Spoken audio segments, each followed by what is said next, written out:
The grass-covered mounds rise from the Icelandic plain, soft and rounded, like the land is holding its breath.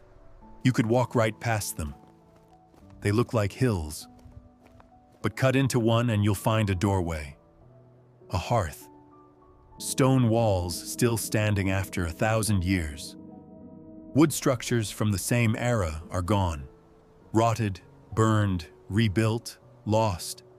But these stayed, half buried and wrapped in earth. The Vikings who built them didn't have options. They came to Iceland and Greenland expecting forests. They found wind, cold, and grass and stone going on forever. Within a century, their timber traditions were dead. The land didn't cooperate. So they stopped fighting it and started building with it. Turns out in the coldest, darkest places on Earth, survival doesn't come from walls that keep nature out. It comes from walls made of nature. When Norse settlers landed in Iceland in 870 CE, they brought with them a building tradition shaped by Scandinavian forests, post and beam longhouses, timber frames, wood plenty enough to burn and waste. That tradition lasted exactly one lifetime. Iceland was roughly 25% forested at settlement, but its trees were dwarf birch and Arctic willow, scrubby, thin, bent by wind. Nothing straight, nothing tall. In Greenland, where Eric the Red led settlers in 985 CE, there were no trees at all. Just low shrubs clinging to fjord edges, and the ironic name Eric gave the place to lure colonists to a land of ice and stone. The settlers cut what little timber there was. They grazed livestock, sheep and goats that ate saplings before they could grow. They cleared land for pasture. Within a century, the forests didn't recover. They vanished. Wood became so valuable that inheritance records itemized individual beams. A straight piece of driftwood hauled from the beach could be traded for livestock. Ships returning from Norway filled their holds with timber as cargo. Families dismantled abandoned buildings carefully, salvaging every plank. But scarcity wasn't the only problem. The wind was. North Atlantic storms hit the coast at 60, 70, 80 miles per hour. Wooden buildings, even low ones, caught the wind like sails. They had to be anchored, buried, or braced with stone. Exposed wood weathered fast in the salt air. The sagas mention farms damaged, sometimes destroyed by winter gales. The Vikings faced a crisis that wasn't dramatic. It was slow, generational. The Land Namabok, the Book of Settlements, describes early abundance giving way to careful rationing, then scarcity. The building knowledge they carried from Scandinavia stopped working. They had two options: leave or adapt. They adapted. The solution was already beneath their feet. Turf, dense, root-bound soil covered the highlands. It could be cut, stacked, and shaped. It didn't rot. It didn't burn. And there was an infinite supply. So they began building with the earth itself. Not as a foundation, but as the walls. Not as a floor, but as the roof. They learned to cut it in patterns, to layer it like stone, to let it live and grow into a structure that would outlast anything they could have built from wood. The house became part of the ground. The ground became the house. The turf had to be right. You couldn't just cut any patch of ground and hope it would hold. Vikings looked for highland meadows where grasses and sedges had grown dense for years, roots woven into mats so tight you could barely pull them apart. That root structure mattered more than anything. If the turf was too loose, it crumbled when you cut it. Too dry and it cracked. Too wet and it compressed into mud under its own weight. They cut in late summer when the soil held enough moisture to keep its shape, but wouldn't turn heavy and unstable during stacking. The cutting patterns had names. The herringbone method, klömbrunaus, claw turf, meant slicing V-shaped sections that interlocked when laid. Each piece about the size of a small suitcase, 50 centimeters long, 30 wide, 10 thick. The angled cuts created natural water channels. Rain hit the surface and ran off along the grooves instead of soaking through. Another method, strenger, the strip cut. Long rectangular sections carved in parallel lines, faster to harvest, harder to stack with stability. People used it for repairs, for smaller outbuildings, when speed mattered more than permanence. Good turf was a commons resource, sometimes miles from the building site. Families cut together. They hauled the bricks on sleds or horseback, stacking them near the foundation to dry slightly before construction began. The foundation was stone, flat river rocks or coastal slabs, laid in a trench to create a base that wouldn't wick moisture up from the ground. This bottom course also kept burrowing animals, voles, mice, from tunneling under the walls. In some areas, builders dug deeper and filled trenches with loose gravel for drainage. Then the turf went up. Grass side down. Each brick placed like an oversized block in a running bond, offset from the layer below. The walls rose thick, 1 meter at the base, sometimes more in Greenland. As they climbed higher, they tapered inward slightly, maybe 3 or 4 degrees, just enough to keep the mass stable as it gained height. No mortar, no binding agent. Just compression, gravity, and time. The weight of each new layer pressed the one below it. Over weeks, the turfs settled. Over months, the roots didn't die. They grew. They pushed through the layers above and below, stitching the wall into a single fibrous structure. The house knit itself together. But the turf walls didn't hold up the roof. They couldn't. A meter of earth is strong under compression, but unreliable under shear. So the Vikings used their scarce timber where it mattered most. The internal frame. Vertical posts, set on flat stones to keep the wood from rotting in contact with soil. Horizontal beams spanning post to post. The frame carried the roof load. The turf wrapped around it, enclosing the frame and insulation, but bearing none of the weight. The walls could be as thick as needed without worrying about structural limits. When a house was abandoned and the wooden frame eventually rotted away, the turf walls didn't collapse outward. They slumped inward, creating a protective mound over everything inside. The wall worked like a blanket, a living one. By the second winter, you could see it. Grass growing from the wall face, roots visible in cross-section where a repair had been made. The house had become part of the landscape, and the landscape had become the house. It absorbed the cold, held it, and released it so slowly that the people inside never felt the shock of -35 degrees Celsius waiting just beyond the door. The roof was where the real weight lived, not the frame.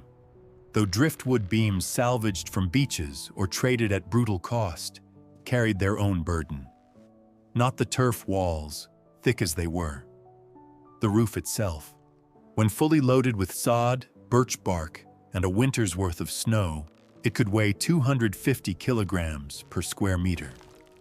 More than a quarter ton pressing down on every patch of ceiling the size of a dinner table. The beams that held it had to be chosen carefully. Straight timber, usually driftwood hauled from the shore after storms. In Greenland, where even driftwood was rare, archaeologists have found whale ribs and jawbones wedged into roof structures, massive curves of bone doing the work of wood.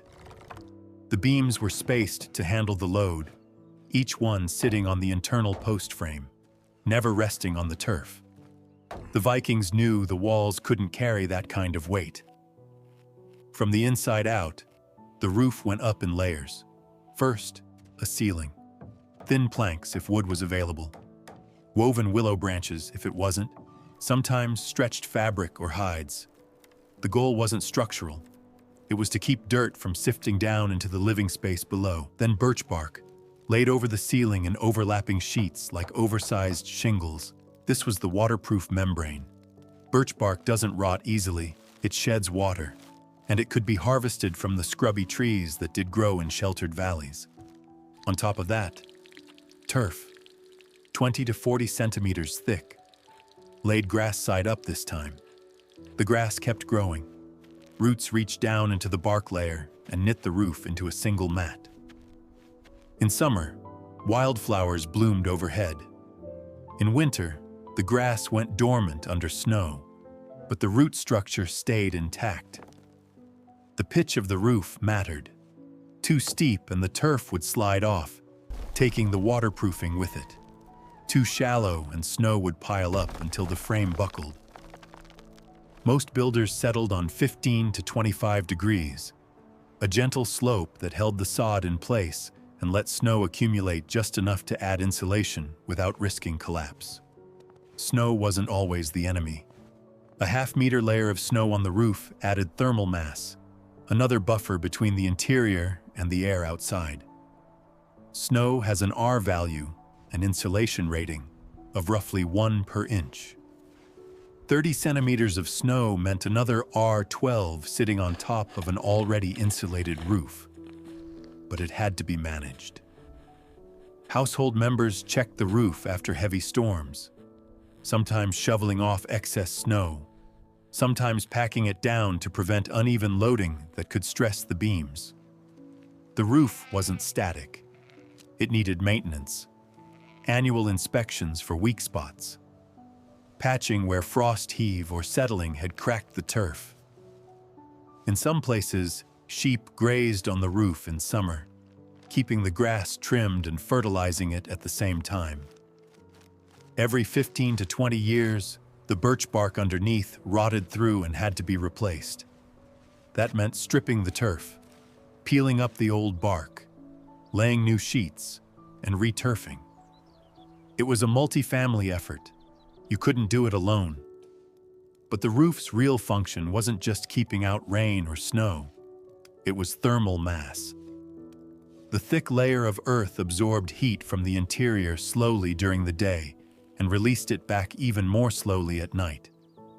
It didn't insulate the way fiberglass does, trapping air in tiny pockets. It insulated by becoming a thermal battery, charging and discharging so gradually that temperature swings inside stayed small even when the air outside dropped 30 degrees in a few hours. The turf walls did the same thing, and together, roof and walls both made of earth, they created an envelope that didn't fight the cold. It swallowed it, held it, and let it pass through so slowly that the interior stayed near 10 to 15 degrees Celsius, even when the world outside hit -30. It wasn't warm, but it was stable. And in the Arctic winter, stability mattered more than heat. The cold you can prepare for. The cold you can survive. It's the swings, the sudden plunges, the shock of frozen air hitting warm skin that kill you. The turf house removed the swings. It turned 6 months of winter into a constant, manageable fact. Not comfortable, but bearable. And above it all, the roof sat like a blanket too heavy to blow away. The fire ran down the center of the room like a scar. 3 meters long, sometimes 6 in the big halls. A rectangular trench lined with flat stones, filled with peat and embers that never went out from October until April. This was the Languldur, the long fire. It burned continuously because letting it die meant hours of work to restart it, and hours of cold in between. Peat was the main fuel. Dense bricks of dried turf cut from bogs, stacked in summer, stored under cover. It burned slower and cooler than wood, but it kept going. You could bank it at night, cover it with ash, and find live coals in the morning. When peat ran low, they burned dried sheep dung, cow dung, anything that would smolder. Driftwood was too valuable to waste on heat. It went into cooking fires or structural repairs. The smoke rose toward the roof peak and escaped through a gap at the ridge or small holes in the gable ends. No chimneys in early turf houses.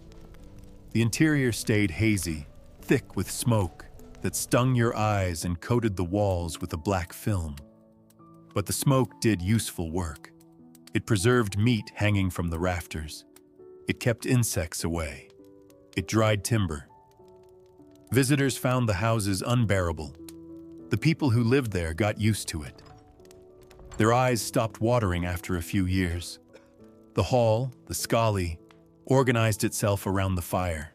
Everything faced it.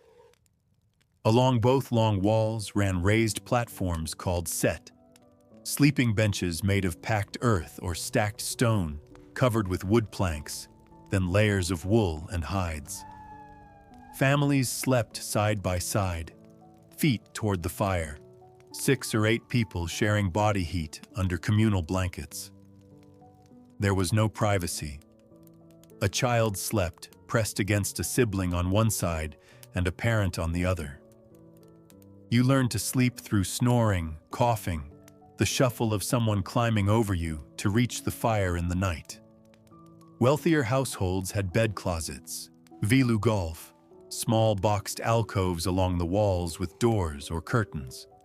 These went to the household heads or the elderly. The enclosure trapped body heat and gave you a few square meters of solitude. But most people had the bench, the fire, and each other. Seating around the fire was hierarchical. The high seat, ondvegi, belonged to the household head and his wife, positioned where the heat and light were best. Children, servants, lower status family members sat farther out. Where you sat told everyone who you were.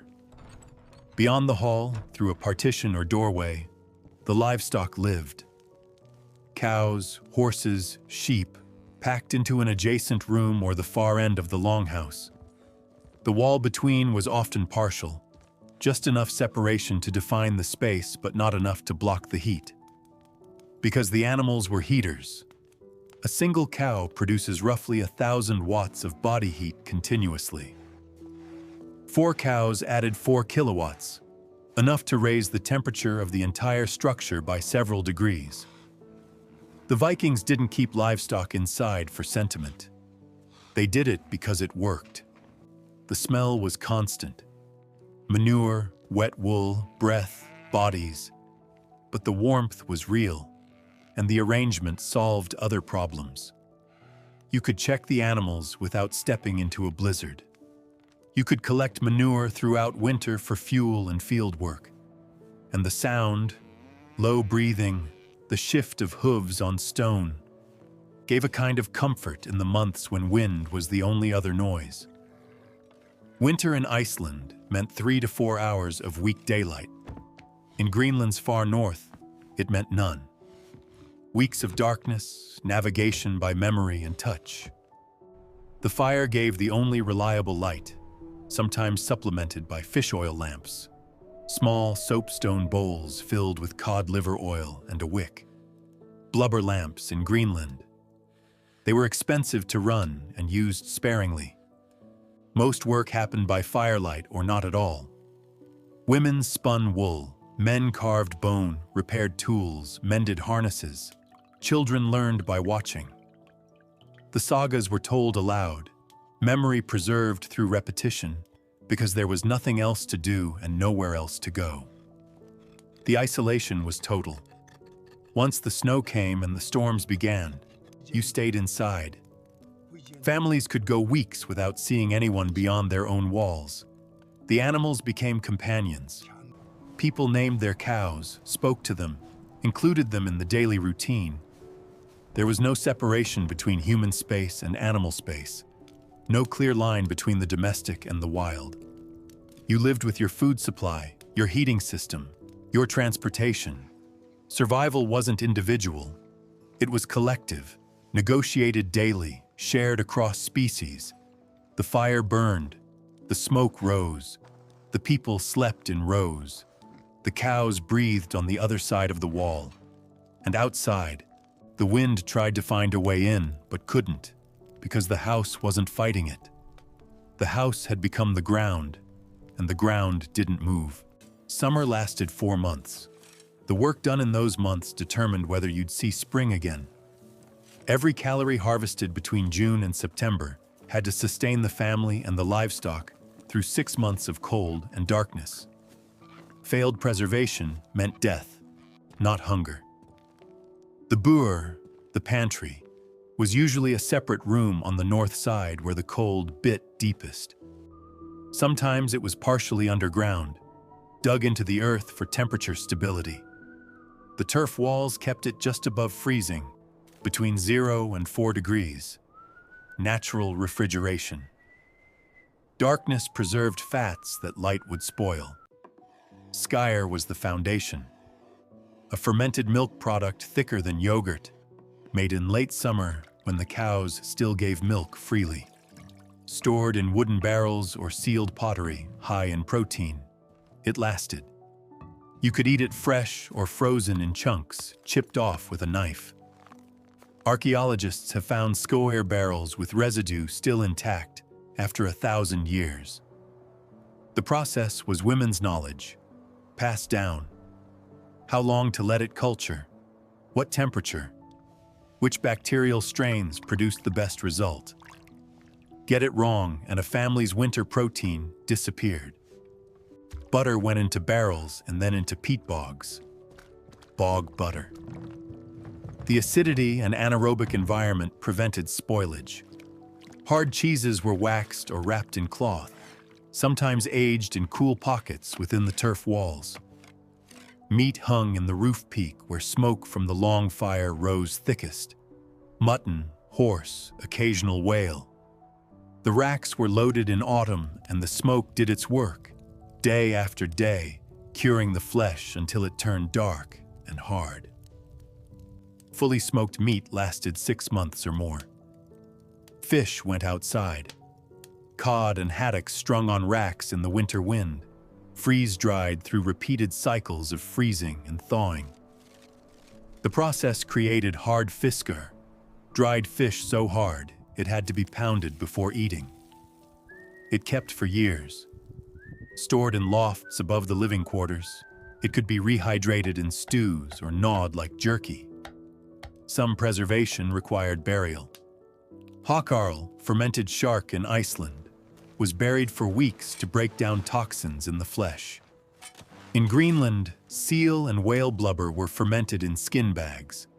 These weren't delicacies. They were vitamin sources, ways to add variety when everything else tasted of smoke. Root vegetables and barley were stored below the frost line in underground cellars. Turnips and wild roots packed in sand or straw. Barley kept in sealed containers. Mice were a constant problem. So was moisture. You checked the stores weekly, pulled anything that showed rot before it spread. And then there was driftwood. Timber didn't grow, it arrived. Oceanic currents carried logs from Siberia and North America across the Arctic, depositing them on beaches after storms. Beachcombing wasn't casual, it was serious work. Ownership disputes over valuable finds appear in the sagas as causes of feuds.